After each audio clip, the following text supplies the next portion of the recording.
Hello and welcome to the Melted Mind podcast. I'm currently in 100-degree weather. I cannot deal with it. Toby, are you fine? Because I hear things were worse there. I mean, I'm good right now. Can you translate? Because you're Fahrenheit. I am Fahrenheit, so and I'm Celsius. I've not never 100 understood degrees this. Celsius. No. Can you? What does that? What's 100 degrees for you in English Definitely terms? at least 40. That's what we've been That's what we've had. We hit that last week, and it's actually cooled down a lot right now. Like amazingly, I'm wearing a hoodie right now. Oh, it's actually 37.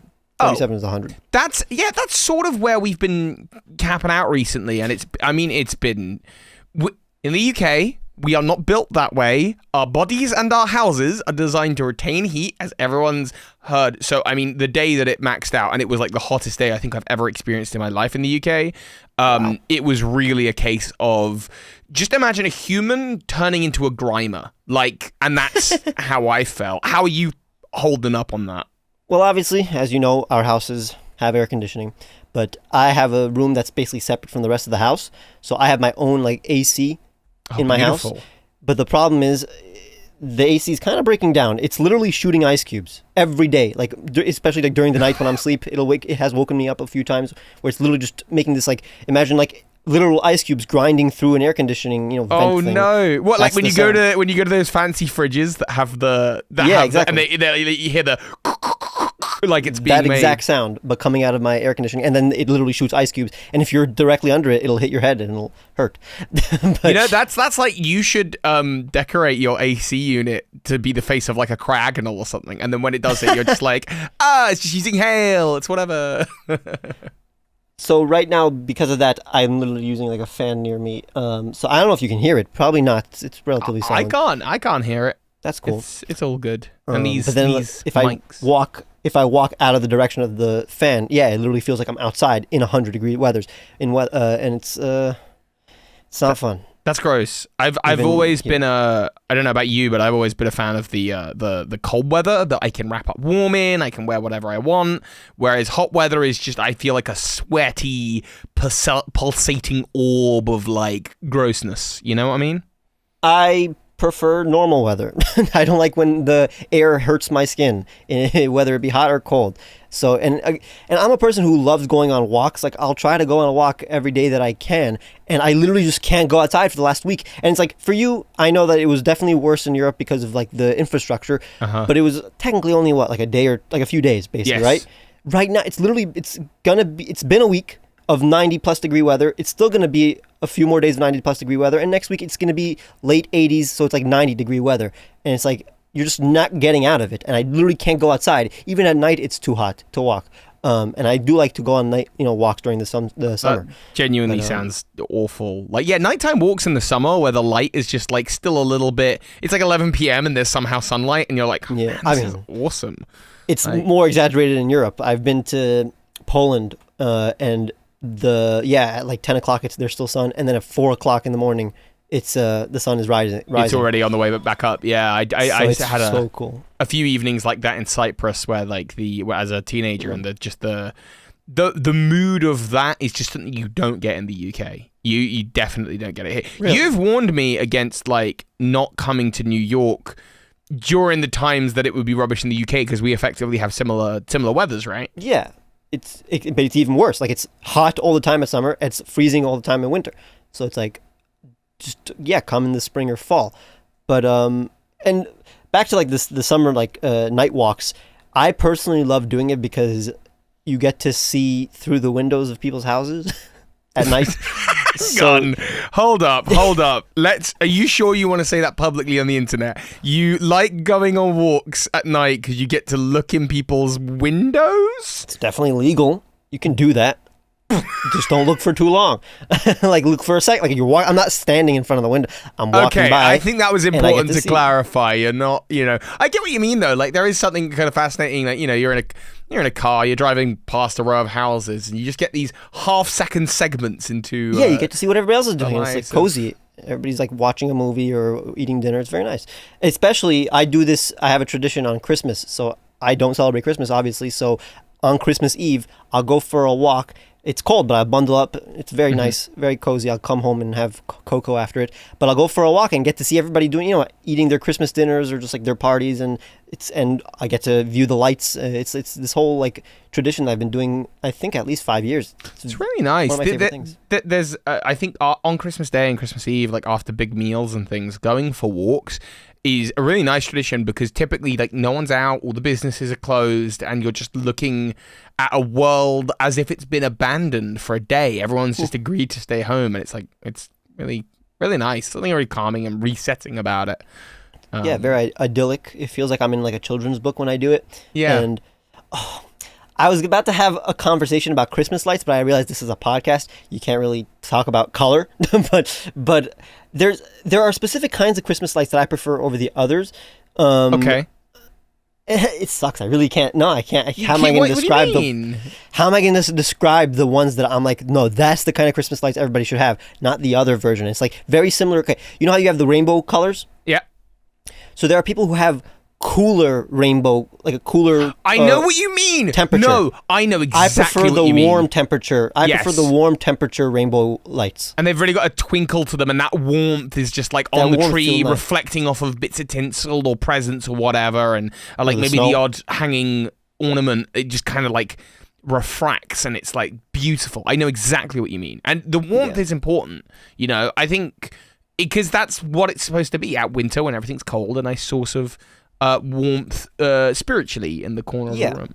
And some people for some reason buy the cooler toned rainbow lights, which feel like very cold. It feels like LED lights in a room that aren't in a business. It doesn't feel. They're inviting the coldness into the house, which I don't. Yeah. Understand. Look at us go. We just started a podcast by literally talking about the weather, and I'm not gonna lie. I think it's entertaining. I think we're entertaining enough.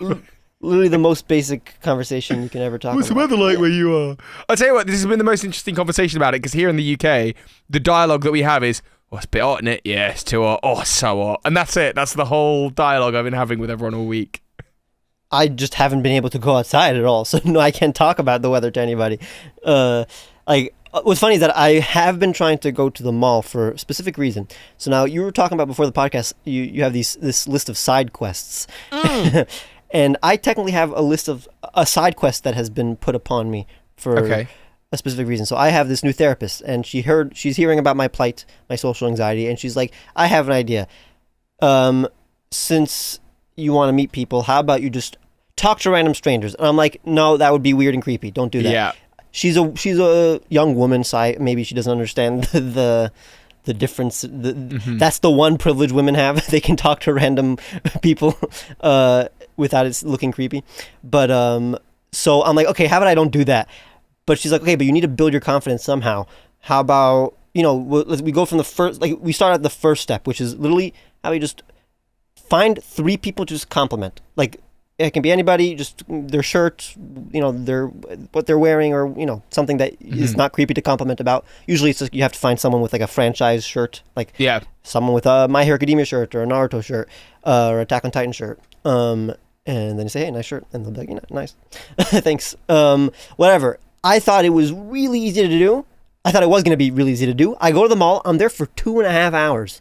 2.5 hours in this packed mall on a Saturday, and I can't compliment. There's nobody to compliment. You can't do it, especially as a person with social anxiety. It's like everybody is either walking by you quickly, or they're talking to someone else. Nobody's just standing there and ready to be complimented. Or if they have, let's say, a shirt with like an anime that I like and that I can compliment, it's usually like a child, so I can't really come up to them. No. Hey kid, nice shirt, Exactly. I actually think you want to. So I've had this, and I get it. I completely understand your plight, and I've got good at this. I went to my equivalent of a mall here. You'll come and visit. I'm going to show you it when you come here, and you're going to be like, "This is rubbish compared to the mall." But we had our version, and I had like a number of errands, a number of my own side quests to run through in the day, and they all involved going to various shops, right? Yeah. And in every shop, almost without fail, I did that exact thing, like pay a compliment to the person at the desk. Oh, I really like your glasses.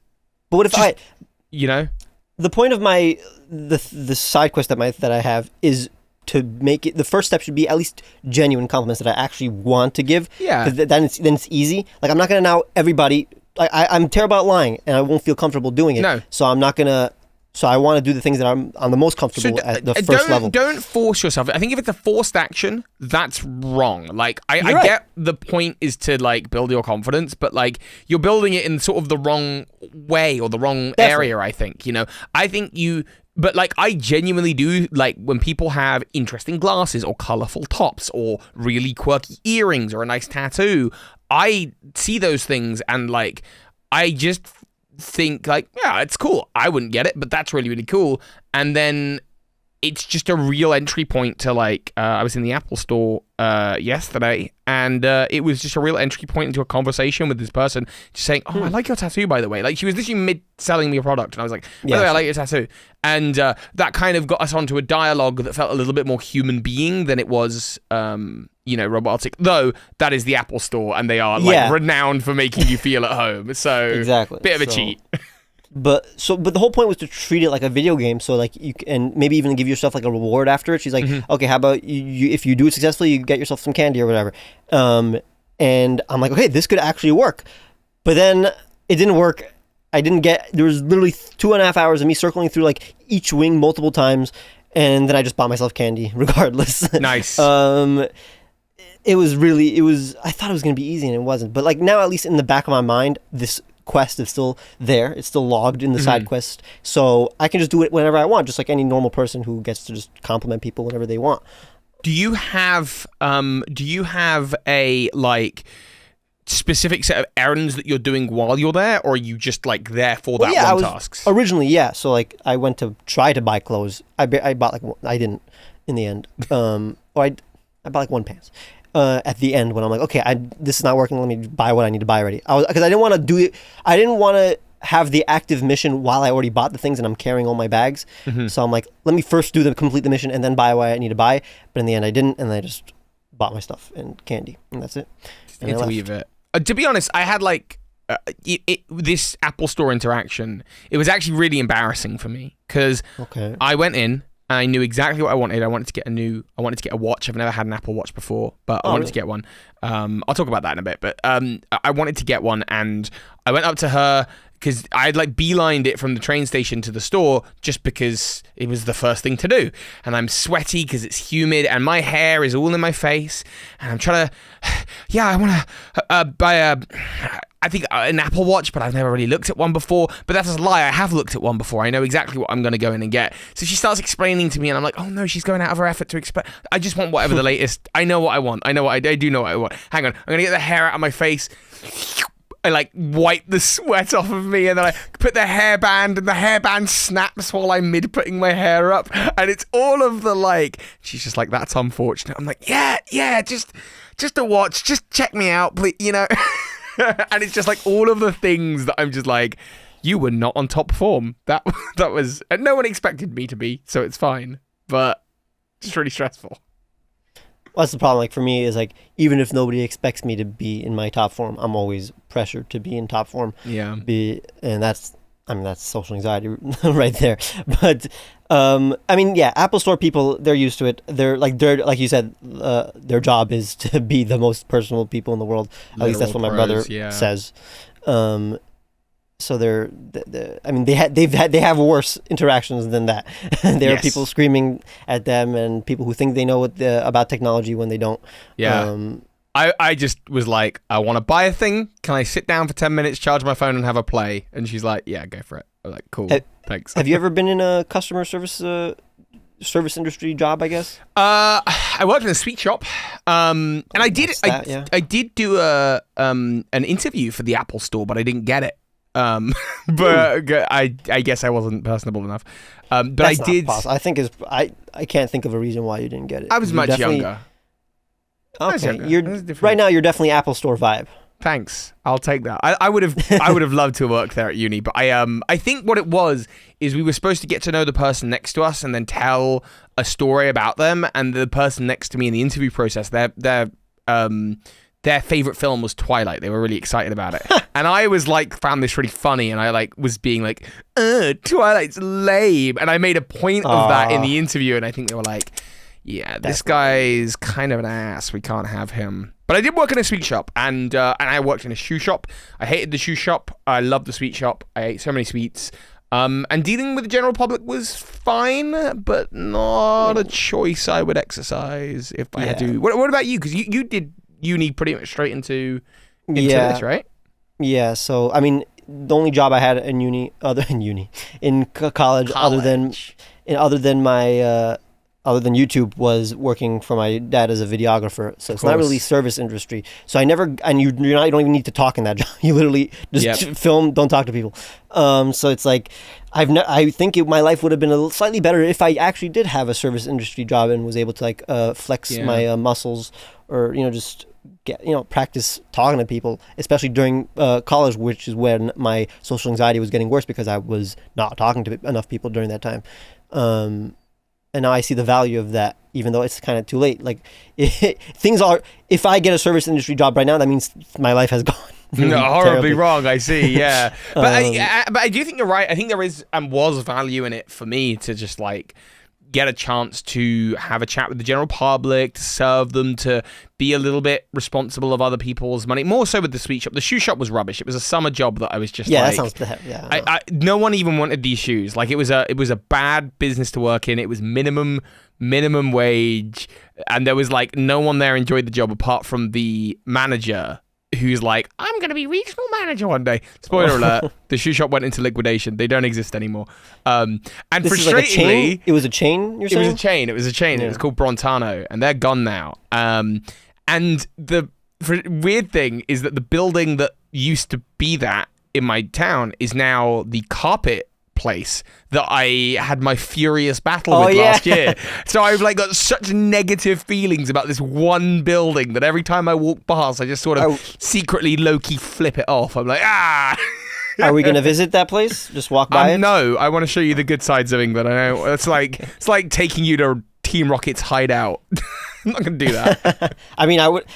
Dude, so the number one thing that I'm looking forward to is getting to finally see like English villages, or like just like small towns that look like video game towns. Oh my god, that'll feel like really cool. We'll go for a long like 20,000, as long as it's not too hot. We'll go for like a long 20,000 step day around the whole of the town, and we'll see everything that my hometown has to offer. So I looked at your weather, but it's in Fahrenheit. Right now it's around 77, that's really good weather, especially for me. 75 degrees Fahrenheit with cloudy weather, that's perfect weather right there. Hopefully that's how it's going to be when I'm there. We'll see. Like, do you know Celsius-wise? What's 70? Let's see what 77 is Celsius-wise. So the perfect weather is 23 degrees. 75 degrees is 23 degrees. Does that sound right to you? Yeah, 23 degrees. 23 or 24. 23 and a half? Somewhere in that zone. Yeah, 23 and a half. It's crazy because like pretty perfect. In Celsius, there's a big difference between one digit. Right, okay. While it's not in Fahrenheit, it isn't. So it's like, I'm not used to that. But yeah, hopefully that's what it's going to be.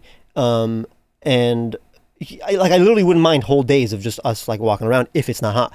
But that's the number one thing I'm worried about. Like the number one thing that I get anxious about is the fact that we may have another heat wave when I'm there, and that's it. I'm dead. I'm in a hotel room that doesn't have air conditioning. Mm-hmm. And I can't do anything. Oh outside. No, it doesn't. Yeah, no, you'll be all right. I promise you, you will be okay. No matter what, we will bring a little portable fan up with us that you can borrow. How are you getting to London? So we'll probably either drive up with a friend or we'll get a train up, because we're gonna have to get a train back anyway. True. So yeah, we'll do one or the other. We might get offered a lift back. I don't know. I need to chat with friends and. I was gonna ask, like, if you are going by car, if you can bring like an extra mini fan just in case for. I've got a mini fan that we can just bring, and then you can borrow it if you want. You'll be, because I'm acclimatized to it. It's fine, and we'll be fine.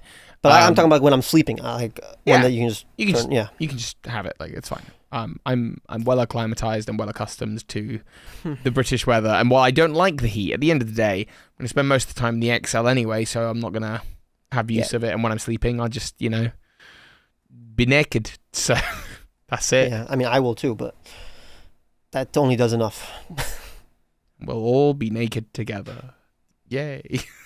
Well, the question is, I was always like, just in case you only brought one fan, I may just sleep on your floor if it's literally as extreme as possible. Like, if if like you go, if it's that extreme, no. If it's that extreme, you'll I be will have alright. to now go to your hotel. I will bring sleep you on your floor, and then we won't be naked because we'll all be very embarrassed. We can. We could be. It's whatever. The only thing is like the other option is like sleeping in the bathtub, but like with like an inch of water. So like you could do that. That's an option. Never done that. I don't know. I've never done that. Healthy. I wouldn't do that. Well, that sounds very uncomfortable. But 10 hours in the water, not 10 hours, 8 hours in the water. Seems like my hands would be completely pruned. I don't know if that's healthy. I've recently gotten this weird thing where my soap dries my body wash, like my Dove body wash dries my hand. Like when I'm in the shower, my hand, the skin on my palms become like a rock. Am I like getting allergic to the Dove soap? What that sounds like to me, because I don't know. I don't have that. I don't. That's and I also have like Dove soap that is just in the shower, so I don't know. That doesn't sound right to me. That sounds like you should get a doctor to. But would I say they're like, because like I can't. I will have to bring the Dove with me to show them how hard my palms become. Have you Googled it? No, I don't know why I haven't. That sounds like I'm not an expert in Dove body wash, but Google might be. So I would. But how can you explain the fact that I've been using the same body wash for like almost a decade, and then people develop allergic reactions to things? That is really normal. I mean, comment section. You know, if you're watching this on YouTube, which hopefully you are listening to us there, if you've got any experience in this zone, help run out.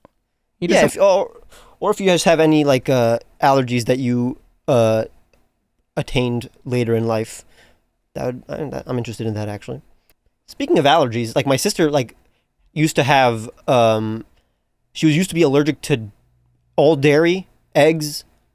Okay. Like literally allergic, not like lactose intolerant. Like from like age 1 until she would go into shock if she had touched milk, but if she had milk and drank it. But she grew out of it like that after like I say like at age 12 she started like slowly eating, like we like would give her, let's say, pancakes with a little bit milk and slowly just raise her immunity to it. Not immunity, but her normal. That's really interesting. Do you have anything like? Do you have any allergies or? Yeah, I'm allergic to. Do you know what amoxicillin is? It's like the thing they use in penicillin, right? Or like in. It's a kind of penicillin, so it's the one that kids actually like. It's like the bubblegum one or something like that. It's the bubblegum medicine. So I can't have that. Sucks. And because of that, I can't. Apparently, they don't. Whenever I'm doing any kind of treatment, they just don't give me any penicillins too, which sucks because I usually get like the second best option. So like. Yeah, sucks. Right. But other than that, other medical history in my family. Other than, I mean, did I speak about like my IBS and my acid reflux here? Whatever, I have acid reflux and IBS. But and that's definitely that's actually always the number one problem with traveling. I always need to know when I'm going to go to the bathroom, where if I have a bathroom, other more personal stuff. Also, I have to plan my, let's say, dinners because I have to make sure I don't have something too acidic, or at least I have something acidic after I take the pill for acid reflux. I use Prilosec OTC. I consume Prilosec. So that's what I do. But other than that, my dad used to be 300 pounds, which is it's a bunch. Heavy. I don't know what that is and whatever you use, whatever metric you use. I'm gonna do a quick conversion. Okay, yes. But he lost more than 100 pounds, like when I was like 12, and now he's healthier, way healthier. But it's crazy because like you always like forget like for like my first half of my life, my dad was obese, right? And now he's like actually like not a health nut, but very conscious about health, and like we're just way more healthier as a family in general. Like none of us are like he was only his family, his side of the family is like overweight, while my mom's side of the family is underweight technically, or they have other medical problems, but like their metabolism is at least relatively fast. But so that's like it's crazy that I didn't bring that up when we were talking about our parents, because that's like I totally forgot that my dad used to be obese. You kind of like naturally, literally unpromptedly, kind of segued into my week, because my week has been very health conscious. Really? Okay. Yeah, I've been so I after a much needed break week from where we were in the last podcast, I went back to therapy and kept talking to her, and we spoke about weight, which is something that I have struggled with since I turned about 21. I've really I've ballooned and I've shrunk, and the amazing thing is that I look back at myself at different ages where I remember thinking, oh gosh, I'm so ugly, I'm so fat, and I hate my own body and my own skin. And I look at it now and I go, oh man, you look so good, which is really frustrating because, and I am at a point right now where I actually weigh more than I ever have, period, ever, which should be kind of scary. But because I was doing a kind of keto diet for the first half of the year and I got down to the lowest weight I've been in 5 years, I've kind of bounced quite a lot this year. And because I was able to maintain the discipline for a good period of time, I'm actually feeling really optimistic about my ability to keep on with a weight loss discipline. But I said to the therapist, it does sometimes feel kind of hopeless because my dad is a much larger guy. I think 300 pounds probably sounds about right. And he always has been, and he's just accepted it. He's just happy, and he eats the foods he wants to eat, and he does his thing. Mum, on the other hand, I think she was a much larger lady once upon a time, and then I remember she went through a kind of several years of transformation. And I don't know how it converts to you, but she lost 9 stone over the course of 2 or 3 years. It was a lot. And I completely underestimated how much stone is. I thought it was close to pounds. Because 9... Let's find out. I reckon we're somewhere around the 100-pound mark at 9 stone would be my guesstimation. Maybe probably a bit more, 100. 9 stone is 126 pounds. Yeah, wow. That was over the course of about 2-3 years, and she had a complete transformation. But she is also, like me, wrestled with sweet food for a good period of her life. And I sort of said to the therapist, so, it feels like an inevitability that I'll just, it doesn't really matter if I diet because I'll end up. And she was saying to me, that's really defeatist. We should, talk about that. And we have been. And she said to me, what's your relationship like with exercise? And I said, I hate it. I hate all of it. I don't like it. I associate it with PE in school. And she's like, okay. Nobody likes it. No, she said there's got to be a form of exercise or a sport that you could find fun. You've got to find a way to make this health journey for you fun. Because you can do it because you've done great periods of times before. And like you say, I've actually been getting, despite the fact I weigh the most now, I've been getting better at routine with my health more and more so every year.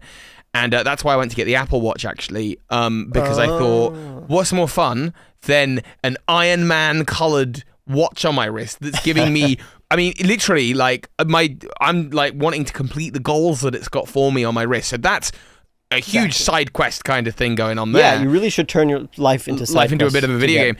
And I was sitting there thinking, sports I enjoy, I don't enjoy sports. And then I thought, I realized what it was, trampolining. Trampolining is fun. Everyone likes trampolines.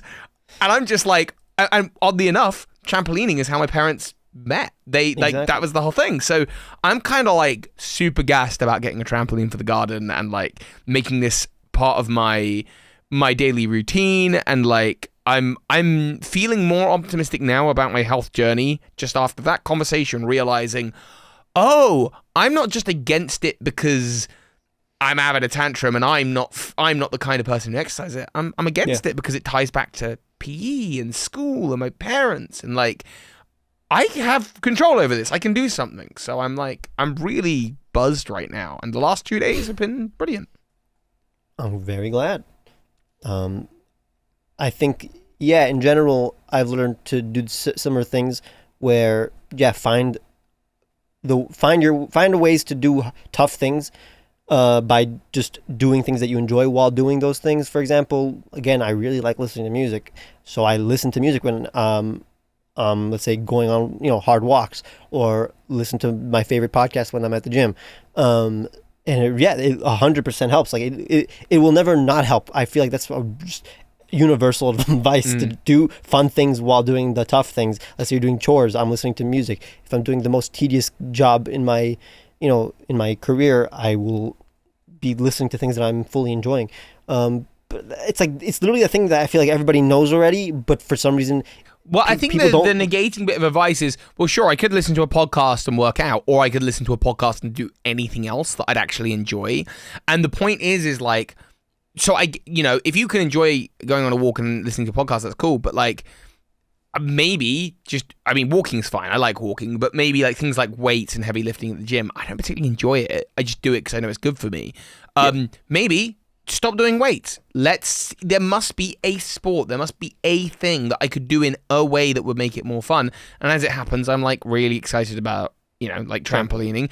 And actually, the more I thought about it, I saw someone talking about archery, and I was like, that is a sport? Am I interested in trying archery? I don't know. It's good for your arms. It's good for your upper body. It's not necessarily a fat burner, but like, the point is that's another sport that my mentality has been all sport is rubbish, all exercise is rubbish, all working out and this kind of discipline and routine is rubbish.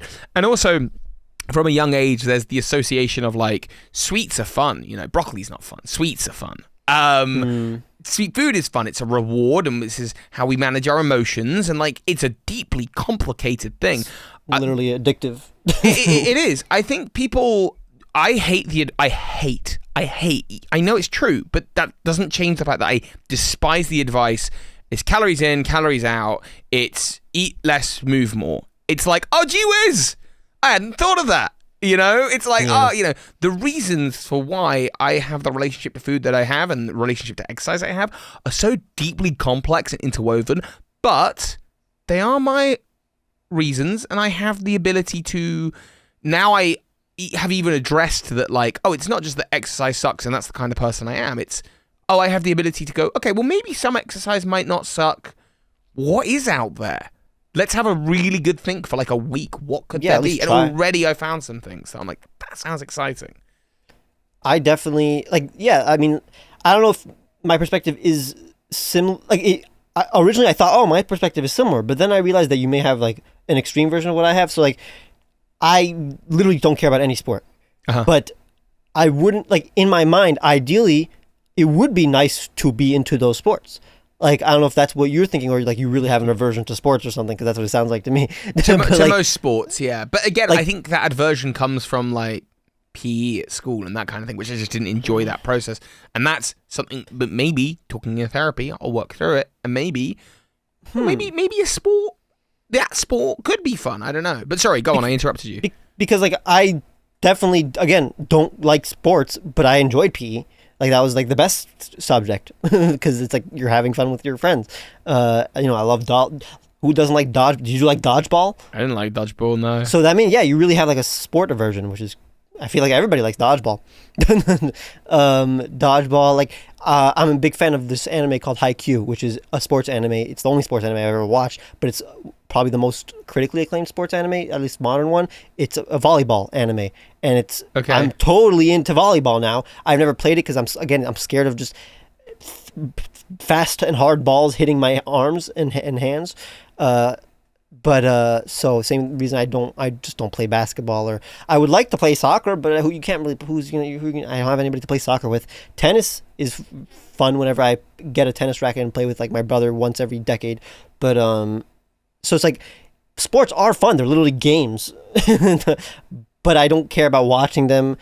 Some of them I'm scared to do, like basketball or football. Again, it's like, I don't want to football is fun. I'm talking about, it's American football. Yeah. Football is fun when you're playing it, but it's like, I am literally scared of the ball, hitting my thumb when I'm trying to catch it. It's just, so I have more of a fear. You have an aversion. I have a phobia. I have a, complete aversion. I think also, like, in the UK, obviously football, the English kind, is like a big part of our cultural identity. Yeah. And I never connected with it. I couldn't care less about it. To the point where it like frustrates and confuses me that so many people love it so passionately and take so much pride in it, because I hate to sound like ignorant, because that's what I am being, but it just sounds dumb to me. I just think it's really dumb. And so, but that aversion, what that's costing me is That's not for me. Yeah. I'm not for that. I'm not about that life. And what I'm doing is I'm pushing away. Okay, that's fine. You don't like football, whatever. But nobody cares that you don't like football. And actually, they're all enjoying it. And they're getting fit while doing it. And you're not, Toby. So how about we just, find a sport that works for you and enjoy it. And then appreciate that other people like other things, But it's deeply interwoven because, it's childhood. It's everyone's playing football. I don't want to play football. It's these things get lodged in. And so you got to really pick them out. It's interesting because, for a long time, I thought, we would probably share the same opinion on sports. And, I'm always the person who likes sports the least in any friend group that I am in. But but I would enjoy playing sports if someone's if my best friends are like, hey, Ron, let's play some sports. That's never happened, at least in my adult life. I would join in. If when you come over, I know there are some tennis courts nearby.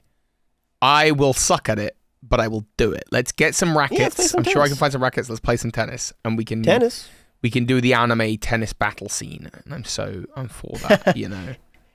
I'm trying to think if I know any tennis anime. It exists. There's ping pong. There's a ping pong anime, but how come I've never heard of a tennis anime?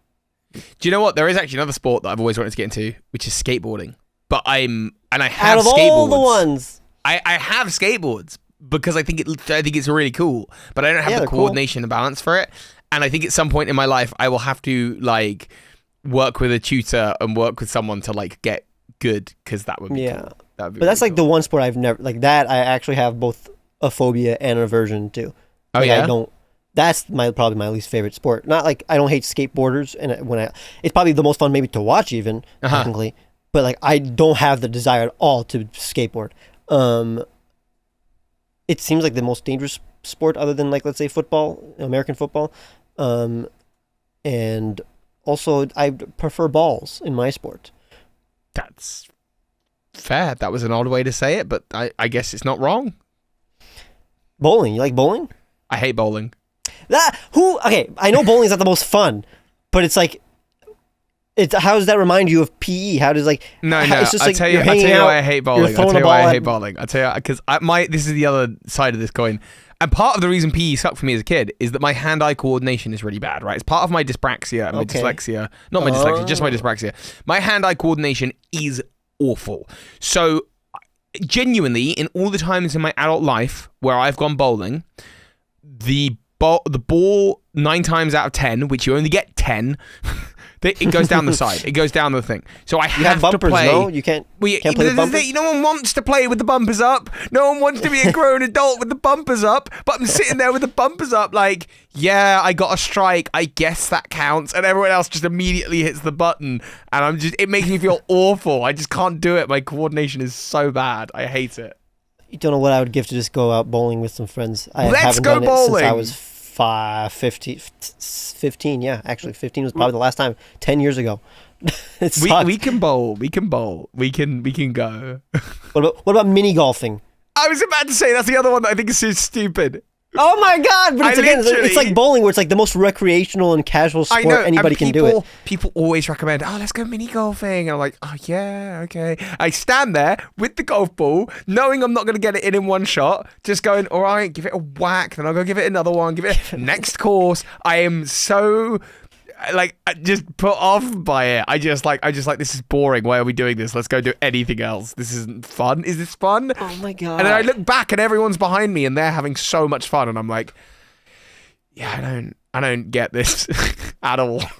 Oh my god. Some of the golf places near me have also go-karts. Go-karts are wicked. Go-karts are super fun. wicked. Okay, cool. I'm on board with that. We're on board. Okay, we share. But when you were criticizing mini golf, you rolled your eyes. Honestly, that was the most annoying eye roll I've ever seen. I'm so sorry. I don't know why. I wanted to slap you for some reason. It's fair. No, but it's totally I get it. It's irrational. I'm clearly very passionate about my dispassion for these things. But I also it's interesting because I literally don't care about sports and I don't care about I'm not passionate about mini golfing. But I've never heard of a person who literally has an aversion to these. I actively don't enjoy these things. And I need to go to therapy and talk about this, clearly. Please do. Because I'm bothered I'm not bothered that other people enjoy it. Other people can enjoy whatever they want, whatever. But clearly I am bothered because it's sort of like, I'm just like, I don't get it. I just think it's really dumb. Like, I do. And then, but then, you know, people would say that about Pokemon. I'd be like, well, I can tell you why Pokemon's great. And, but like, for some reason, I don't make that same leeway for certain sports, which is what people like about professional sports is mostly the stories that come out of, let's say, these teams. They're, you know, going through this tournament, let's say, and also the individual players, their stories, them becoming like these almost like heroes, basically. Yeah. People also mastering this skill that other people also participate in. Almost everybody has played a sport. So when you see a person who's the best at it in the world, it's like naturally you're going to I'm on board with that. You give me a movie about the character arc of a professional in a sport. There was one with Margot Robbie to do with ice skating a little while ago. I literally just watched it last week. I literally just watched Itanya last week for the first time. Super good film, hilarious. Right? That's so weird. But yeah, I mean, you give me that film, I don't care about ice skating. In fact, ice skating hurts my feet, but I'll watch that. I hate ice skating. That's another thing I hate. I hate skating. I like roller skating, actually, but whatever. But yeah, I mean, I'll love the stories, of course, of the people, but I'll watch those stories in movie form, not in the form of following the league week by week or the whatever the thing is, you know? I agree. The form of media that I consume things in, or any story, is usually film or television. That's why I don't read books, even though, I mean, I like the stories within the books. I'd rather see them in film form. I mean, as an artist, I'm a visual artist. I like to see things visually, especially stories. But what I just said was basically not why I like sports, because I don't. It's more just what my friends have told them when I asked, hey, why do you like sports? I literally can't understand it. And now I can fathom it, at least. But and especially I can fathom it after watching Haikyuu, this volleyball anime, where it's like you actually get to see, you know, over the course of multiple seasons, these characters grow and the team dynamic between them, and like see them do things that they couldn't before, and it feels very natural. It's not that I don't understand. It's that I have an emotional response. Yeah, you have that seems quite over the top for something that ultimately doesn't affect me. And it's probably because in England, people are very extreme with their fanaticism of sports. Like in America, there's more sports to be fans of, but people are way more extreme about, let's say, you know, your football games than they are about, let's say, American football. Yeah. Even though that's like the most popular sport here. Like, and I think also that's because there are multiple sports in America that people are fans of. You have baseball, basketball, American football, even golf. Some people watch soccer. That everybody has their own game, or let's say tennis, volleyball. Wow, people play everything here. So it's like there's a sport culture, but not a culture around a specific sport that is huge, and everybody just being like offensive about it and obnoxious.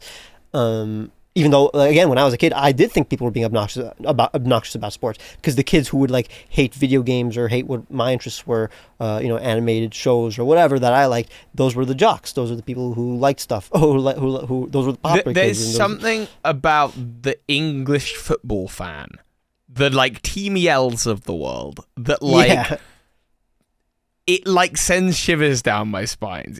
You know, and again, I mean no disrespect to anyone. If you enjoy football, that I'm super happy for you. It's great. I'm being a petty, ignorant little man. But it's, you know, hey, come on lads, come on England, and I'm just like, stop it. You're not playing. Stop it. It is, yeah. You know what I mean? I don't know how to it's even more. I can empathize with it being even more annoying when they scoff at your interests. Yeah, and then I'm like, you know, Pokemon's about monsters that fight, right? And then they're like, ball in net. But, you know, they're things about real people, I guess. And that's fine. But real people doing things that don't matter. It literally doesn't matter. Who cares that they're kicking a ball, you know? Even though I do agree that soccer is one of the most interesting sports to watch. Like, it's way more interesting than, let's say, American football, way more interesting than baseball. Maybe more interesting than You're making them all sound terrible. I've watched a game of soccer, and I'll tell you what, it was the most dull thing I've ever seen. It's just, I can see why it's popular. It's like the average sport. It's like just interesting to watch. While American football, like the breaks and the commercials between each thing that happens is huge. Baseball is definitely the most boring sport to watch. There's only one thing that can happen most of the time. They hit the ball. The problem I have is like an actual game of English football or soccer is like, the ball goes from the right side to the left side, to the right side to the left side for 45 minutes, and occasionally the ball goes in the net, and it's like, what? No, but I've seen so many plays, and the plays are very cool, and like it's like superhuman almost. But you really, I'd much rather watch like a game of like poker or chess or like a card game or like any day of the week or like a Pokemon VGC battle or just like any of these things are way more stimulating to me. But that's because I don't have an appreciation for how much effort it must take to be physically fit enough to be a footballer. I don't. And that's fair. It is, I completely admit, an ignorant blind spot of mine.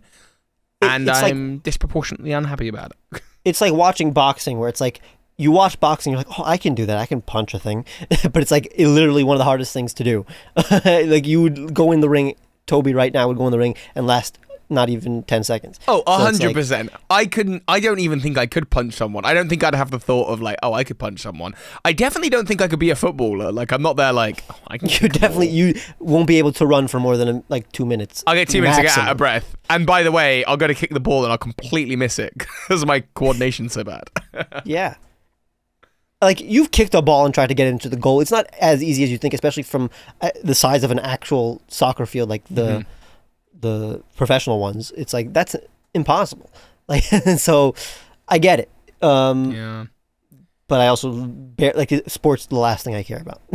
I just want to, for the people listening, I want to apologize for my ignorance. I'm learning, and I'm learning things about myself. And I just think that PE, which is the prime learning time, PE, physical education in school, PE is like there was just a lot of embarrassment and a lot of like, I'm not good at this and my coordination's off and I hate it and it stinks. And I think I'm literally in this podcast discovering I need to go and talk to my therapist about this week. So forgive my ignorance. Maybe in the future it won't be so obnoxious. I get it. There's a lot of embarrassment when it comes to pee. My pee is pretty embarrassing. How have we talked about pee twice? You know what? Pee is never embarrassing. The pee at the beginning of Pokemon, That's my favorite kind of pee. We're gonna randomly generate this pee. Why does it always have to be so weird? Okay, speaking of pee, I actually need to go pee. I mean, I'm drinking a lot of water. I'm trying to hydrate. It's hot here. I'm sweating. Bye. I mean, bye for a second. How was your pee? Still recording? Oh yes. Pee was very relieving. Good. I mean, I'm very hot in here, dude. It's too hot. You'll be okay. You'll be okay. My palms really are sweaty, and my knees are weak. You're just getting flustered because I'm here. That's it. Let's generate this Pokemon. Okay. It's an average Pokemon. What do you got? Snover. I wish I had a Snover near me. That would be pretty dead nice. If it was near you right now. It has a 4 times weakness. 4 times weak to fire. To everything going on in your world. Honestly, Snover, I mean, technically Snover is a tree. Like, it's a little tree. Like a little tree abominable snowman thing. A little fun, yeah. How many tree Pokemon do we have? We have Executor. We have Tropius. We have Trevenant. I really like tree. I like Pokemon that are literally trees. Technically. Sudowoodo too. I like all of the tree Pokemon. I think are pretty neat because they're very sturdy and like they feel like actual animals. It's easy to, as opposed to like let's say making a flower into a Pokemon that feels like a magical creature. While like Snover, that feels like it just feels like an animal that roams Sinnoh. I like it. I feel that it's a good Pokemon. Tree Green, I love the colors. That's what they called you. I'm a big fan of green, white, and brown, or any green, white, and dark color. That's what I like about Snover. That's pretty much it. I'm not going to talk about Abomasnow just in case we generate that in the future. But that's fair. Yeah, Snover. I mean, Snover's great. I like it's quintessential Sinnoh. I think it's one of the few where there's a gender variant difference, but I prefer one over the other. And I forget which one it is, but there's one where like the brown stripe is higher, and I like that one. Exactly. Whatever one that is, I think it's cool. But yeah, I don't really have a lot to say about Snover. I think it joins your party far too late. In the Sinnoh that's region. Exactly what I was gonna say. Like I've had a Abomasnow in my BDSP playthrough, and yeah, it sucks that it's so late, and it also sucks that it doesn't have like the best move pool. Honestly, like I hate when the strongest Pokemon have moves that like are very don't have low accuracy or have like some kind of negative effect, like Heat Crash. Is Heat Crash a move that like has a negative effect? I think so. No. Heat Crash is just it's just the heavier the Pokemon, I think. Oh, okay. No, Heat Charge is the one that has a negative effect, I think.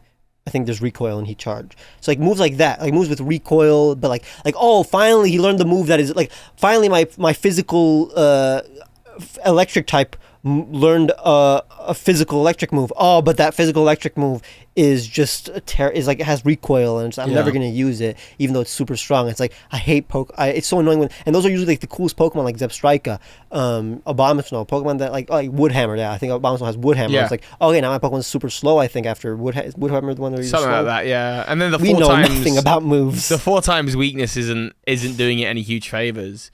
But when are you, especially in Sinnoh, when are you coming across a fire type?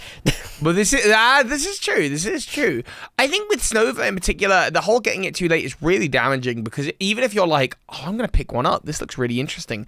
By the time you get it to the gym and you're facing off against its evolution, you're kind of like, oh, when do I have time to train it? It never really fits in the party. But maybe there are other regions. I feel like it fit well in Kalos, maybe. It fits well in any place with ice. But yeah, we definitely need more ice. We need more places, like ice places that are earlier in the game. And I think probably Scarlet and Violet is going to have that, where we're going to be able to probably access the ice place early. I think we need more of that, like dragons early, or like dragon dens early, ice places early, like big, huge caves with strong dragon types early. Yeah. Alola did a good job of like having a good variety early on, like in Ultra Sun and Moon. You can get like Inkays, you can get like pseudo legendaries early on, stuff like that. But have you ever specifically gotten a Pokemon? Let's say, you finally got an electric type on your team, and you're about to face like a flying type gym, and your electric type like loses in like a second and doesn't get to do anything in that gym. Oh, all the time. I can't think of specific instances, but absolutely, I'll like, oh yeah, I'm ready for that gym, and then the teammate that I didn't expect to be the powerhouse actually is the treasure. It's very anticlimactic for me, and I don't like when that happens. Obviously, it makes it more challenging now that you're the ace that you thought was going to be the ace. It goes down, but it's always like, oh, but I didn't use you for like a few hours because I thought, oh, you're going to get all this experience from the gym, let's say, but then you lost. Or like, oh, I thought this was going to be the cool moment where you finally do something and then you didn't. Or it's even more annoying when it's like, you finally have an electric type, let's say early on, and I got a Joltik right before Skyla. But a Joltik is like a Joltik. It's a weak Pokemon for a late game gym. Yeah. So it's not gonna be your ace in Skyla's gym. But I thought it was, and then after one turn it just got knocked out. And then that's it. That was its shot. No other gym in the next gym. Next few. Okay, actually in Black and White 2 you have the water gym. It can, once it's an Electros, it'll show what it's got against Marlin. Wait. Once your Joltik becomes an Electros? Oh, I said Joltik. I meant which randomizer are you playing? Yeah, no, that's right. I see. I meant Tynamo. Sorry, which is even Tynamo is cool. It's such a cool Pokemon. Yeah, Joltik I like even more. I'm a huge Joltik fan, but I'm a big fan of. I think Tynamo is one of the cutest Pokemon, one of the most underratedly cute Pokemon. What do you think of Pawmi, the new electric Pikachu clone? I am not very satisfied with it. Oh, okay. Go on. I think it's relatively plain. That's probably the point. It's also. Do we talk about leaks? I haven't been. I've seen stuff. I'd rather not. I think the leak didn't make me happier about this line. Okay, all right. If that's even true, because I know what you're talking about, and it's like if it's even true, Yeah. Like, for example, I saw leaks with, like, Sprigatito leaks that evolution leaks that I thought were real. Like, everybody thought they were real. And I was like, that is the worst. That's going to be my least favorite Pokemon of all time. But it wasn't. It was fake in the end. For all we know, these Pokemon don't, you say the Pawmi evolution leak, like, we don't know that it actually evolves. Even before I saw the leak, I knew Pawmi was going to evolve. You think it's going to evolve? It's super basic for a usually every Pikachu clone has already its gimmick, from the first form, because it doesn't evolve. It's already, you get it. You get what the Pokemon is supposed to be. While Pawmi, it's just upon me. It's like, what's the thing that it does that is special about it? That's true. That's interesting. My expectation was that it wouldn't evolve, but more people have been talking about the idea that it might, and I'm kind of like, yeah, I could see that for this Pokemon. But we'll have to, I guess, wait and see what's actually legitimate, you know?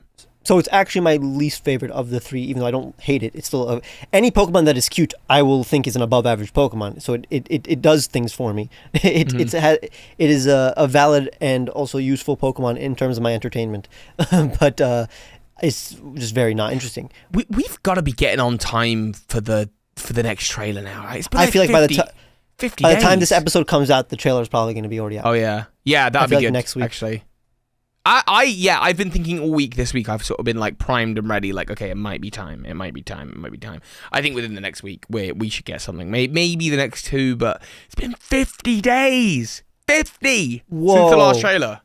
It's crazy because last week, when things were already starting to leak, all the leakers were like, "Oh, on Wednesday there's gonna be a trailer." And what sucked is that was the one day out of all of the days of the last few months that I was like, I'm going to take a day off and have fun with the family. Like, we planned a kayak trip. Oh, yeah. And I'm like, oh, that's going to be the day where there's going to be a trailer. That I would like to make some kind of reaction video if it's an important trailer, or at least just be home when things are going down. And then, so I was worried for nothing, because in the end, nothing happened. But the 2 days leading up to it, I'm like, oh, do I have to cancel it? And imagine I did cancel. Imagine I was canceled because these leaks said well, that there was a this is trailer. honestly why I take the word leak is kind of a bit of a lie, really, because we don't know it's a leak until it's confirmed. And you can say, oh, well, you know, this leaker or that leaker has a level of credibility because of X, Y, and Z. But half the leakers historically have always contributed false things in as well. So it's kind of like, I just take all of it with a pinch of salt. I assume none of it's true until it's confirmed. Really, really, until it's absolutely 100% confirmed. I just assume that it's all a lie.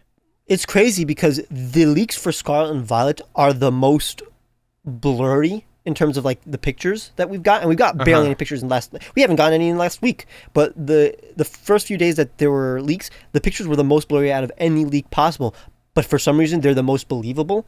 They're like, everybody's believing it out of any other leak, while we literally got the reference sheets for the starters of Alola, and people did not believe that. I think because it has been 50 days, people are just like itching. People are like, "What? When's the next bit of news? When's the next bit of news coming? When's the next bit of news coming?" You know. Like, for a week, all of the leaks that we got were literally just information. We didn't get any pictures, and I don't understand why. I understand it's because the copies that these people are playing, that the leakers have, there's usually like watermarks and stuff like that on it, or like ways for Game Freak to tell which people are the ones that are leaking. Right. Which is, that's what you should do. But I hate people are like... So, but the thing is, like, that's if these people are legitimate, you know? Like, otherwise it's just a blurry photo. Yeah, but I'm saying the real people who actually have it, who aren't leaking, regardless, have... Oh, I see what you're saying. Yeah. They'll have copies that have, That's why all these blurry images, they also crop out and draw out parts of the frame the picture that they took, because it probably has a watermark that reveals who this leaker is. Person is, yeah. This is probably a game tester or some guy, some part of the production. Even if, usually when you're like, let's say, doing visual effects on a movie, let's say, you'll have the watermark of which studio is doing this visual effects during the pre-production or stuff like that. So if you're a leaker from your production studio, they'll know. And then the directors won't want to work with you anymore. And that's fatal. Why did I say fatal? It's fatal for your career. But what I was going to say, though, I hate the kind of people on Twitter who are like, yeah, what did Game Freak think? Of course it was going to leak. They didn't get information. They should have given us information already by now. Like... odd take. That literally makes no sense. So because we didn't get any information, we're supposed to have leakers who give literally everything about the game, which makes your experience even worse. Like, it's not the better option. The better option is to have Game Freak show trailers, but you shouldn't be vindictive against them and now be happy that your experience is worse because Game Freak literally delayed trailers. And the thing is about trailers, you can you can have a level of control about how much of that stuff you see. Lots of people choose to go into games blind, that kind of things. Leaks come with a level of like, people in those circles just don't care. They're just going to share it out. They're just going to like, oh, this is the thing. This is what's happening. And it's, oh, I don't care about it, so no one else cares about it. And that's just not fair or true. Lots of people would love to go in blind. For me, I might have said this on the podcast before, like, if ever there's a day where I'm not doing Birdkeepertoby and a Pokemon game comes out, the thing I'm looking forward to the most is that I will get to play a Pokemon game for the first time completely blind. And I will actively go out of my way to block any and every bit of news just so that I can sit and fall in love again. I think we talked about it in the lost episode, the lost pilot of the... Oh, really? I don't remember. I think that's when we talked about it. So, like...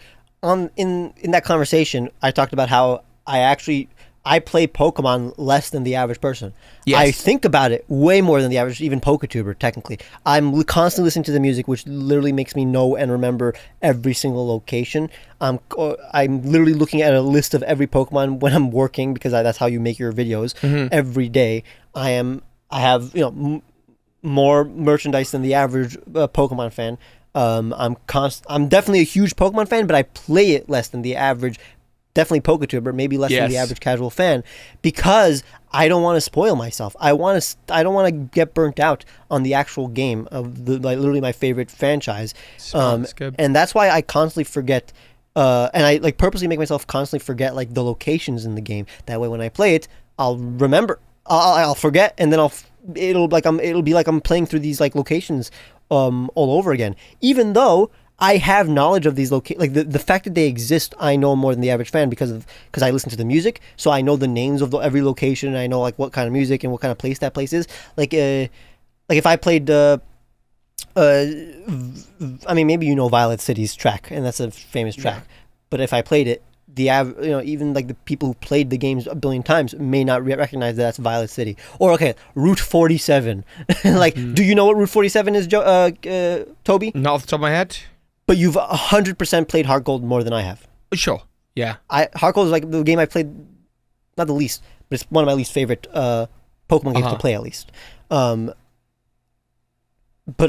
I know the name of Route 47. I know what it is. I know the vibe. I listen to the music every single day.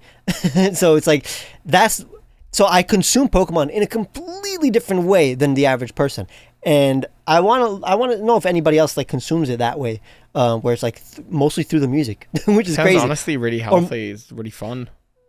Yeah, the only problem is that now the music isn't nostalgic for me. So like when I go back and play, I'm looking forward to the music just even more than the average person, but then when I hear it, it's not like I'm transported back to my childhood because I literally heard that track 5 times this week. You know what I'm saying? So it sucks. That's the one thing that it sucks. I don't get nostalgia from Pokemon. I get nostalgia from the maps, but not from like the vibe. Sure. I wonder if I should place like a hard limit on like how frequently I'm allowed to revisit a region, and I have to be really selective about which game I choose to allow for that experience to drop in. Because the truth is, like, when it comes to like Alola and even Unova a little bit and Kalos, like, I haven't played these games as much, and I don't want to like waste my next gameplay going kind of like, oh yeah, that was okay again. Like, I'd rather save it for 5 years and then just play it once and be like, whoa, yeah, this is Johto, this is Ho, and this is Kanto, and that'd be like really amazing. And that sucks because my career not suffered, but I can't. What's the biggest thing that's happening in our sphere is that YouTubers doing challenges, right? Yeah. And the reason I don't do challenges is because I don't want to now quickly play through a game. Play through a Pokemon game. It won't be special anymore, that game, if I now start doing challenge runs of every game, and then after a year I've played probably Pokemon 20 times, when right now I play maximum 2 Pokemon games a year. I play 1 Pokemon game over the course of more than 6 months, and I love it because each playthrough is connected to like an entire year or era of my life. Same thing with like anime or any show that I watch, specifically long-running anime, like let's say Naruto. I didn't binge watch it like the average person who probably finished finished these, a lot of these famous shows in like a month or a week even, while, it was an entire year of my life, this Naruto. So now I look back at that year fondly of like college. Time, yeah. Same thing with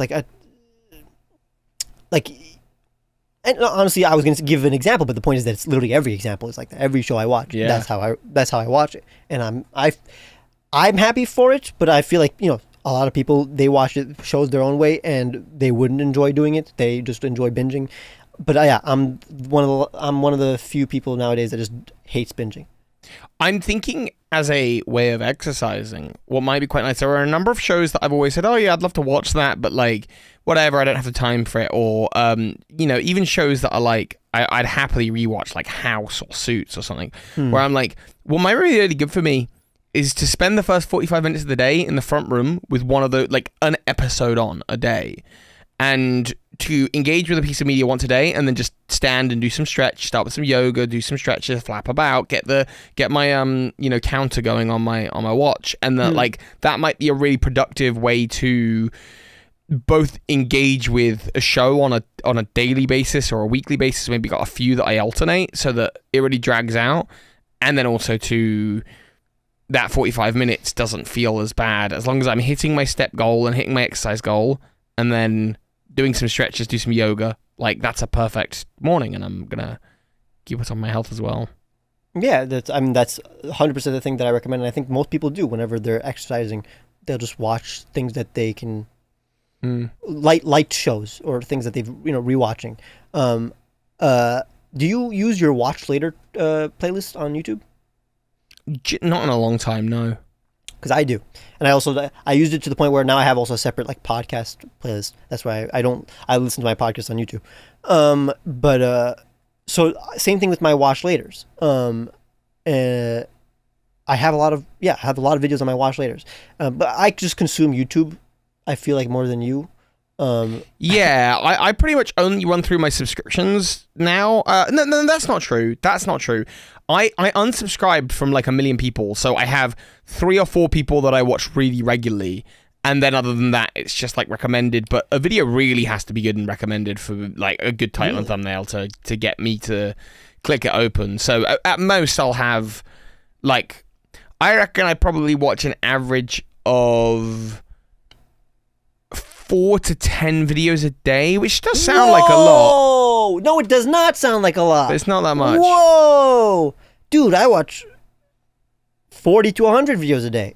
Whoa! That's loads! Whoa! Where do you get the time to watch 200 videos a day, 100 videos a day? I'm on my desk the whole day editing or... I can't multitask quite like that. Like, I don't watch it while I'm editing, but I'm on my desk, so I'm procrastinating. When I'm not editing, I'm going on Google, on YouTube, and yeah, it's not good. Hang on, I'm actually interested now. I'm gonna go to my history on YouTube. Oh yeah, forgot that's a good way to check this. So I have clicked on 20 videos today. I might watch another like 1 or 2. However, I would estimate that half of those are like, I clicked on it, I skimmed through it, I clicked off it, it wasn't for me, I just wanted to know the bullet points, One of these isn't even like a public video, it's just me reviewing a friend's unlisted video. So about 20 videos a day. I'm going to check yesterday as well to see, 17, yeah. So that's about my consumption in a day. And again, a lot of that is skipping. Yeah, I was going to check today, but I'm still the beginning of my day. Let me check yesterday. Yeah.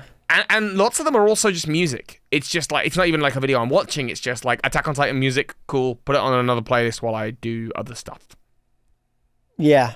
I got 60. 60. So you watch 3 times as many videos as I do on average in a day. To be fair, yesterday was the day that I do line art and color art for my art, for like the fake mod that I make, which means that, like, let's say I have a lot of things in the background. That is the day where I actually do work while things in the background, while videos are playing in the background, like Philip DeFranco or any of my podcasts or stuff like that. Do you watch things on 2 times speed? No, and that's the thing. It's like I don't do that either, and I should start doing that. Well, I mean, actually, technically, it's bad for you, the YouTube economy. I shouldn't do it. Like, I feel awful, but like, also, like, yeah, that's true. I watch a good number of videos in 2 times speed. Though other videos, if it's a friend, like if it's like your video, I mean, I'll just watch your video normally, but then I might open it in another tab, put it on 0.25, and just like leave it, like, you know, with no audio. By the way, that's 60 videos that did not include, again, the music that I listen to, because that's an extra, like, especially on days that I'm drawing, a lot of music in the background, and did not include shorts. I probably watched like 30 shorts. Oh, that day sure. too. I watch a good amount of TikTok at the end of the day. Yeah, I don't have TikTok, so. Okay, so you mentioned Philip DeFranco.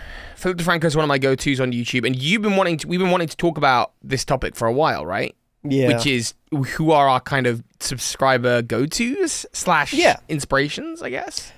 No, specifically not inspirations, because we've talked about inspirations in the past. Okay. You can talk about inspirations if they're people that you currently watch a lot, but people that I just literally the YouTubers that I watch the most of, or the channels that I watch the most of, and I'm just gonna name almost all of them.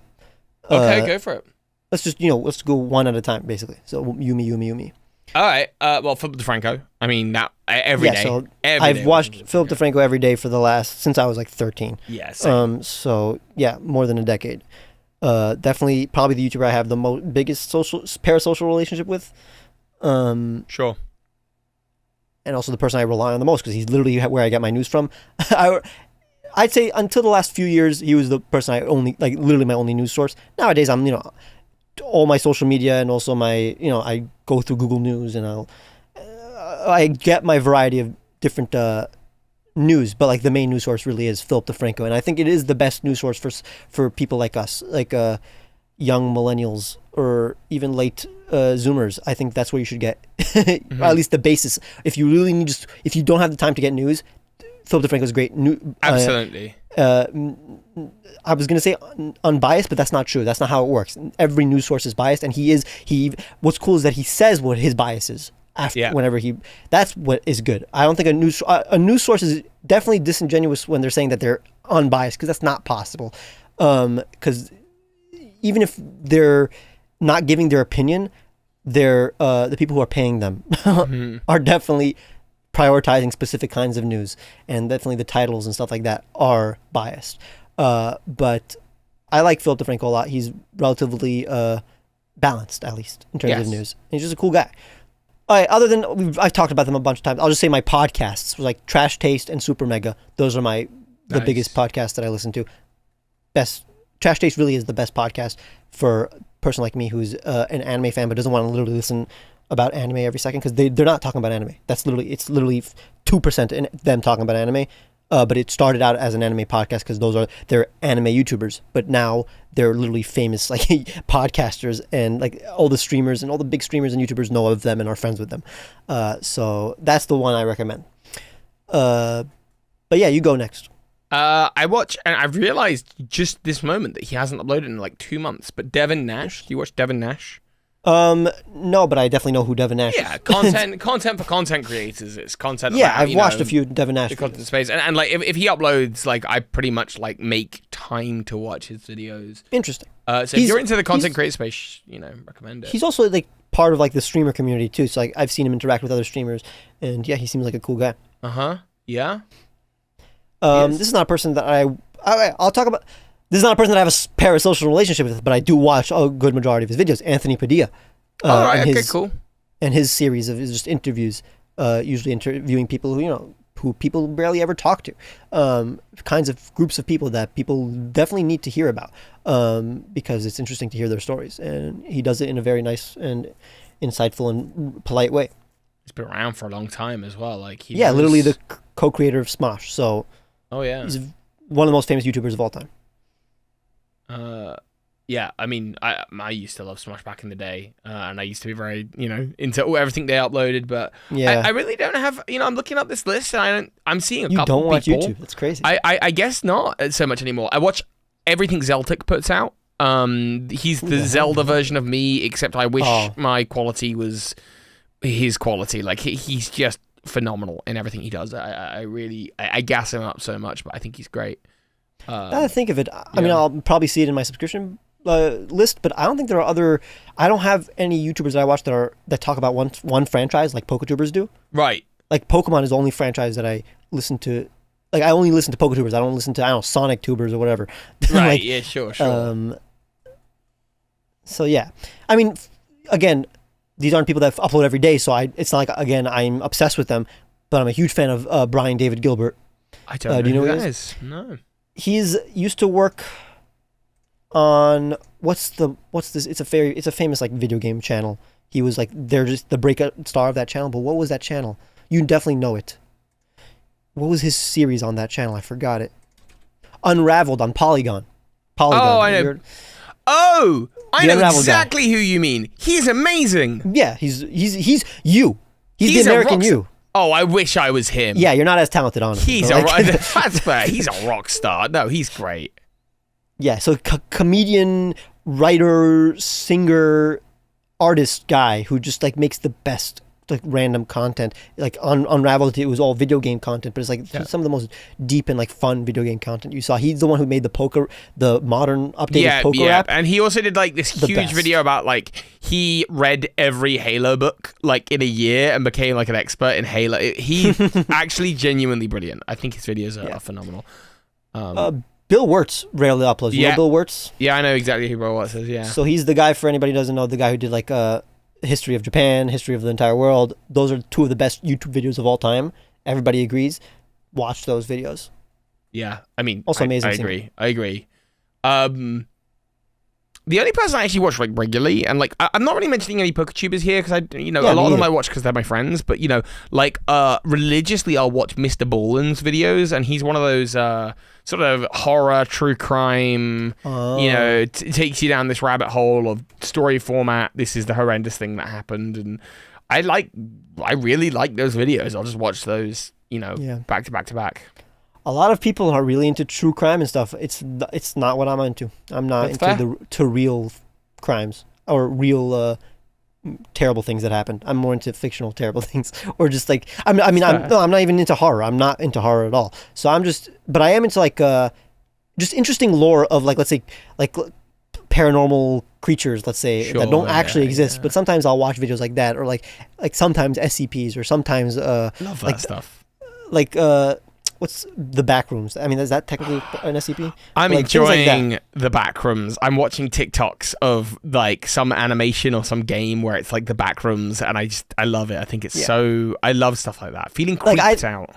I like the creepy stuff that have interesting lore, basically. Yeah. What's it called? Jack's Film. Since 2015, I watched pretty much almost every upload, but not for the last like half a year. But do you know Jack's Films? I've heard the name. One of the most famous, also like comedy YouTubers, just variety comedy skits. But nowadays he's known for Yai. You know what Yai is? So PewDiePie literally based his famous Why series. His what series? It's basically, so he asks viewers questions and then they answer it, and he reads the funniest answers. It's literally, he's been doing that, and that's his most successful series, even though he was already a huge famous YouTuber, but then he reinvented the channel by inventing this series where he asks questions, reads the funny answers, and they're hilarious. But it's like, people are like, oh, that's lazy, because that's literally most of his content nowadays. But over the last year, it hasn't been. But so a lot of famous YouTubers, like let's say PewDiePie, even MNJTV, like stole that idea, stole in like a, fun stole, not like... They obviously credit because their intros are literally based on the Yai intro. And it's them like looking at memes or looking at or just looking at viewer submissions and answers to their questions and stuff like that. But yeah, that comes from Yai from Jack's Films. Got ya. Honestly, the only other person is Trick Green 7. He's all right. It's not the best, but I would put him at least in the top 7. That's cool. Below True Green's good number. 1 through 6. So. Circle Toon's really cool. Just animate. A lot of animators that I watch. Daily Dose of Internet. I technically watch every day. Or whatever. I've seen those videos. They're cool. Daily Dose of Internet. It's not like he does anything creative, but it's like he's just making a positive change in the world or influence in the world, which is always cool.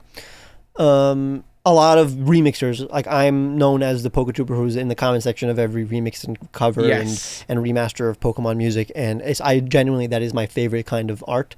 So I'm I'm subscribed to a lot of these Pokemon remixers. Drew Gooden, really funny comedian. He's one of those famous like comedians on TikTok that then just became a YouTuber that is actually really funny and talented and just does a lot of comedy videos. Usually like the ones that review crazy and stupid things, like cool, like a stupid movie or a stupid product, or like those kind of comedians that review things on YouTube. Yeah, like that genre. Commentary videos, funny commentary videos. He's famous for that Vine. Wait, did I say TikTok? I meant Vine. He was famous from Vine. You know the Vine road work ahead? Yeah, I sure hope it does. Road work ahead. You know this Vine. Road work ahead. Wait, did you watch Vines? Yeah. I watched Vines. I sure hope it does. I get it. Okay. I don't think I know that. You've never seen that Vine? Well, I might have seen it, but do you know famous Vines? Do you know are you? I know like, some. I don't know I'm not so cultured that I could be like, these are the famous Vines. Because it's funny because you do watch a lot of TikTok, so I assume like Vine was my TikTok, and it was for a lot of millennials. Yeah. But like Vine, it was the most like it's way more quotable than TikTok, because TikTok is just like YouTube, but like short form. While Vine is those are catchphrases, those are things and memes and comedy lines that you can remember and like. That I'll quote every day. Just like SpongeBob is the most quotable thing ever, while Vine is the second most quotable thing. All right, okay. So that. Used to watch a lot of Game Grumps. I don't watch a lot of it anymore because now I just watch other things while I'm eating, but I used to literally for like 5 years straight, every meal I watched Game Grumps. Game Grumps, if anyone doesn't know, is Ego Raptor, Aaron Hansen, and Dan Avidan, known for NSP, Ninja Sex Party, which is like amazing band. I've heard all these things, and I've seen an Ego Raptor video because he did a Pokemon one, I think, at some point. Yeah, he did two technically. He was very famous for like that Pokemon short and other Ego Raptor animations. But it used to be Aaron and JonTron. You know JonTron, right? I've heard of JonTron. I remember him. Oh, okay. Vaguely. So that JonTron, he left, and then that was a controversial thing, but now everybody knows it as Dan and Aaron because they've been doing it for a majority of the time. Some of these people are canceled, so I'm not going to say who, but they're still in my subscription list. iDubbbz is here, but I don't watch a lot of iDubbbz, but I'm a fan of iDubbbz. Do you know who Jack Stauber is? Not based on the name. So one of his most famous songs is a famous TikTok track, or two of them technically. One of in the beginning, I think this was during Musical.ly, like before it was even TikTok. But it's. Do you know the Peppermint song? Do you want a peppermint? I know that one. That's him. Another one is Buttercup. Electrify my heart. I don't know that one. That is in the background of a lot of TikToks. It's a very famous TikTok song. And it's one of the ones that people aren't annoyed by. You've heard the instrumentals of it. Probably, almost definitely. You've heard them, you know the melody. This is the thing with a lot of these things, like I know the names, I know the sounds, I just don't know these people as like connect the dots. But I've always sucked with that. Like a lot of musicians, I was talking to someone last night and we were talking about, they were telling me about a gig they were going to and they were saying all these musician names. And I was like, I'm sorry, I just don't know who all these people are or what the situation is. And then they'd say to you, would you know this song? And I'm like, I don't know, do I? And then they'd sing the song and I go, oh, of course I know that. Oh, that's that person. Oh, that makes sense. But like that's I kind of have that relationship to a lot of things in pop culture. That's the opposite of me. Yeah. Yeah. I know that sound. So Jack Stauber is this singer and animator, or just this artist in general, that makes these like, they look like they're these short music videos that look like they're from the 90s, like look like they're VHS, a lot of this claymation. It's very nostalgic looking, but it's also very like creepy, but not creepy like jump scares or like actual creepy stuff. Yeah. But it's like, it's creepy, but it's this like wholesome kind of creepy. So let me give you an example. And some of them aren't music videos. I see what you mean just by looking at the images of the video you've sent me. No, that music video is not actually from him though. Oh. That was someone took an animated short and combined it with the song, and that became the highest viewed version of that video, which sucks. So like Jack doesn't get the 200 million views from that music video. So he has hundreds of things like that, but with better songs. Actually, that's not even one of the good songs. Sure. They're not all like claymation. Some of them are just traditional animation, Sure, like a VHS filter. Some of them are live action, but with some claymation. Some of them, the most experimental YouTuber in the space. He hasn't uploaded in like a year though. But for example, he's had like on Cartoon Network, he's had whole entire specials. Wow. Like he's definitely achieved some Incredible kind guy. of status. Very talented. Then there's Jaden Animations. Everybody Yeah. knows her. I don't have to say anything. I'm actually subscribed to James Turner, the former art director of Pokemon. Oh, cool. He has a channel where he has some like side projects sometimes. Wait, you said former art director. Is he not anymore? No, yeah, he's not in Game Freak anymore. Oh, I He didn't. left. When was this? He announced it like a month ago or something like that. But now he's making. Totally missed Wait, it. did you not see the trailer for his new game that he's making? No. It looks amazing. Everybody's like, it's like I think during in June, there's a lot of video games announced during like expos and stuff like that. That was one of them, and like I think in the PlayStation Expo or whatever there was, and it was completely positive. What was the game? What's the game called? I don't know. Just look up James Turner game. That's I think his new studio. Like it's his own studio now, and it looks really good. Okay, that's really cool. I had never seen that before. I've just watched the trailer. That was super cool. That's like one of the few like non-franchise indie games that I actually want to play. Yeah. Like, It looks very much up my street. yeah, it's very cute. So anybody who hasn't seen it, go check out the Plucky Squire trailer. Definitely artistic as butts. Yeah. But my favorite animator, and this is like only for adults.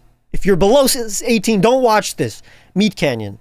Meat Canyon, huge, like probably the most popular, like just like animated short videos on YouTube. Like, what? Back in the day, we had a lot of animators who made like just shorts. Yeah. This is probably the only like one that does it nowadays. That is like still relevant and famous. Not still, he's new technically. But Meat Canyon, they're like horror. It's like horror animation. It's not like it's like the creepiest existential animation. Oh, yes. I've seen a few clips of this on TikTok, and oh, yes. Really? I'm about this, definitely. Nice. Yeah, I would recommend it to any like adult friend of mine. Meat Canyon. Yeah. And there's a lot of like YouTubers that are also streamers, but maybe in a different. Wait, is he Yeah. Papa Meat? Yeah. I literally watched my first YouTube video by him today. What a Yeah, Papa weird Meat. coincidence. He was drawing Yu-Gi-Oh stuff, and I just Yeah. happened to watch that today, and I was like, I have no idea who this dude is. And now I'm like, oh, it's that guy. Yeah, So Meat Canyon, his art style is super unique, as you yes. could tell from that Yu-Gi-Oh video. He's drawn Pokemon in that style. He's drawn a billion things in that style. I think my personal favorite is the Bugs Bunny one. Is the one that got banned. Like it was a copyright. So here's the thing: Bugs Bunny does terrible, horrific things in that video, right? This animation that he made. Okay. But it was copyright claimed by like Universal or whoever owns Looney Tunes, right? But in order to copyright thing, that means that it actually has to be their property and their copyrighted like material. But that means that confirms that the horrible things that Bugs Bunny did in that video are canon. So that's like now like an inside joke that because that video was taken down, that means that was actually just canon. But that's my favorite one. It's a very older one that everybody got introduced to Meat Canyon from. But yeah, and there's a lot of YouTubers that are also streamers that we'll talk about maybe in a different video about like streamers that maybe we watch or maybe you don't watch and why you don't watch these streams. But because that's a completely different kind of thing. Like I'm a big fan of like, ProZD. Huge fan of ProZD, the voice actor, skit guy, the guy who does a lot of the skits are like anime and video game related, but then you've seen him. One of the most famous Vine and TikTok guys. I mean, he's not on TikTok. No, he's not on TikTok. Sorry, he's just new to TikTok. But he was famous on Vine. Yeah, he was famous on Vine and then became a huge YouTuber. You know his videos. Let me show you some. You know the guy. Again, this is why you don't have the YouTube conversation on a podcast with Toby, because he may know every single one I'm talking about, but he's not inputting. But I'm just gonna not know doesn't until know you show who me. any of these people are. And also my ability to retain the information, like you'll tell me now, and then in a year's time, forget. someone will go Pros ED, and I'll be like, who? So ProZD. Yeah, I've seen him about. he's in his skits. He's very good with voices, and he was an aspiring voice actor, and now he is a legitimate voice actor. He dubs and I mean he voice acts in a lot of famous video games like Borderlands 2, and he also is in a lot of anime dubs that I've watched, like Ranking of Kings, show that I think everybody should watch. It appeals to everybody. He's like the second main character. So nice. It's super cool. Who else you got on your list? We're getting close. Rumi Official. You've seen Rumi videos. I'm whatever music guy. You've seen him though. You've seen him. I'm gonna Google him. You know Ryan George. You know. I mean, maybe you haven't seen his face. I know you've seen his face. But Rumi. What he was most famous for back in the day was for the like singer sings like I know him. 20 different artists. No, I mean I know him IRL. That's a lie. I'm acquaintances very distantly. He would not know who I am. But yeah, he knows a lot of British people. I have been in a room with Rumi, and I have. Wow. I think even a video that he was, I don't know, cameoing in. We're talking like 6 years ago, maybe longer. But no, I googled this guy. I recognize him. Cool. He wouldn't know who I am. But like definitely. I reckon we've got like probably half a dozen mutuals. Yeah, seems familiar. Go on. Ryan George is the kind of content you like. He's the guy who does the pitch meetings. He used to do the pitch meetings for Screen Oh, Rant. I know. Yeah, he's cool. Ryan George. Really, his channel in general is also just more of that. Amazing comedian. You know Seth Everman, right? The bald guy. Seth Everman? No, he doesn't seem familiar. You've seen him doing the bad guy remix or whatever. Right? Seth Everman, bad guy. Googling? Why Googling? Why not YouTubing them? Yeah, YouTube. You know what I mean. I don't. Okay. Yeah, no, I don't know him, but... Seth Everman, one of those musicians that also is just very famous, like very funny comedian. So it's like funny parody kind of stuff. Yeah, that... I mean, there are people that I've even mentioned before, like Rubber Ross, whatever. You know I like him. Even if you don't remember who the hell he is, because I mentioned him. I see Toby Chill. Nice. Guy sucks. Yeah. Tom Ska, you know Tom Ska. Yeah. I'm subscribed to Tom Ska. Tom Ska is hilarious. YouTuber, comedian, skit maker. Probably technically the best well-made skits on YouTube. Yeah, for sure. Has been doing it for a long time. You know, everybody knows the ASTF movies. Is it ASTF movies or Astafa? It's Astaf movies. That's how he pronounces it, apparently. So Astaf movies, everybody knows. Every single person knows. If you don't, you're not a person. A lot of music people. A lot of just normal, actual, like, celebrities. So, not a lot. There's a few celebrities that I actually follow their channels. Vsauce is here. We're towards the end. I mean, of course, Vsauce. I, unfortunately, like... Jake Roper, who's like my favorite one of the three. I love Michael as well. That sounds like I don't like Kevin. I do. Kevin, you're not listening, but like I like you too. But I think with Jake, like he's my favorite, but he doesn't upload often at all, so I don't get to enjoy that work. Yeah, my favorite is the actual Vsauce channel. That's sure. I'm into that.